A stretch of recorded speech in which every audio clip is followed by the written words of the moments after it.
আসসালামু আলাইকুম গাইস, আশা করি আপনারা সবাই ভালো আছেন। আজকে আমি আপনাদেরকে দেখাবো চট্টগ্রামের বিয়ে বাড়িতে আসলে কি হয়। রাতে একটা প্রোগ্রাম আছে, বিয়ের প্রোগ্রাম। তো দুপুরবেলা বাসার পাশে যেহেতু আর পরিচিত যেহেতু ওই ক্ষেত্রে একটু চেক করে যাওয়া আর কি। দেখি আজকে আপনাদেরকে কি দেখাতে পারে, একটা বিয়েতে কি হয় না হয় সবকিছুই দেখালাম আজকে।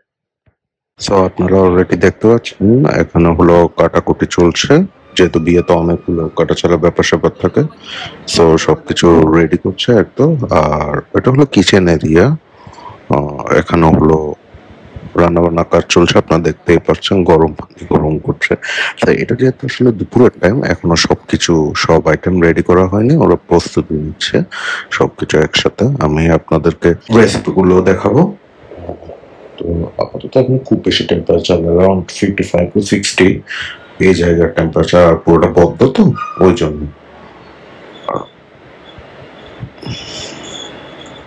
আপনারা দেখতেই পাচ্ছেন অবস্থাগুলো, এখানে সবগুলো বড় বড় এই ডেকচিগুলোতে রাখা আছে। অ্যান্ড মশলা একটু পর বাবুর্চি এসে মশলা মিশিয়ে দেবো, অলরেডি দেওয়াও হয়েছে, আরো কিছু বাকি আছে। এগুলো সব ক্লিয়ার করবে আস্তে আস্তে। দেন সবগুলো চুলোয় তুলে দিবে আগুনে, যাতে হিটের মতো হয়ে যায় আর কি। এই যে দেখতেই পাচ্ছেন আপনারা।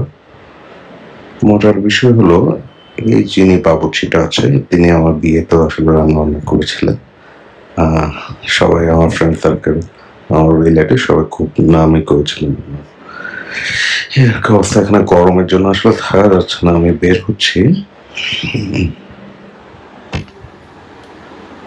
সো এখানে দেখতে পাচ্ছেন আমার বাবা, চাচা এন্ড বিল্ডিং এ যত মানুষজন আছে সবাই চলে আসছে। ওই দুপুরবেলা হলে একটু খাওয়া দাওয়া হয় পাঁচ মিশালি দিয়ে, মানে হালকা পাতলা আর কি। যারা আয়োজনে থাকে তারা একটু খাওয়া দাওয়া আয়োজন করে, দেখতে পাচ্ছেন সবাই খাওয়া দাওয়া করছে একদল। আর কর্নারে আমার ফ্যামিলি মেম্বার প্লাস বিল্ডিং এ যারা অ্যারেঞ্জমেন্ট আছে সবাই বসে আছে। এই যে এখন দেখেন এখানে সবাই, আমিও বসলাম খাওয়া দাওয়া করতে। খুব আনন্দ আয়োজন। আর ক্লাবটা বিল্ডিং এর পাশে, মানে বাসার পাশে হওয়ায় সবাই খুব আনন্দ করলো। তো গাইস, আমাদের এখানে নিয়ম হলো, বিয়ে যদি হয় দুপুরবেলা সকালবেলা থেকে আসলে কাজ শুরু হয়। তো দুপুরবেলা সবাই ইনভাইটেড ছিলাম, খাওয়া দাওয়া করে আসার ওইটাই করলাম। সবাই মিলে দেখবেন আশা করি।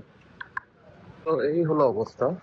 ক্লাব থেকে এখন বের হলাম, ক্লাবের অবস্থা খুব খারাপ। আহ, খারাপ বলতে আসলে কিচেন এরিয়াতে ছিলাম তো খুব বেশি গরম পড়ছে ওখানে অলরেডি ওই জায়গাতেই। তো দার্জিলিং আসলে চট্টগ্রামের বিয়েতে খুব বাড়াবাড়ি করে ফেলে যে কোনো জিনিসটা, টু বি ভেরি অনেস্ট। এখানে আলাদা ট্রেডিশনাল ব্যাপার স্যাপার থাকে আসলে মানুষজনের মধ্যে। এই কালচারটা ছড়িয়ে পড়েছে যার জন্য আসলে কিছু করার নেই। আর এটা এখন চেঞ্জ করারও কোনো অপশন নেই। দেখি না, আমরা তিন জেনারেশন আছে, তারা যদি একটু চেঞ্জ করতে পারে। এই আর কি অবস্থা। এই বিয়ের প্রোগ্রামটা হবে রাতে, রাতের বেলা সবাই অ্যাটেন্ড করবো, পুরো ফ্যামিলিকে একসাথে ইনভাইট করা আছে। দেখি রাতের প্রোগ্রামেরও কিছু ভিডিও বিয়েতে অ্যাটেন্ড করে আপনাকে দেখাবো।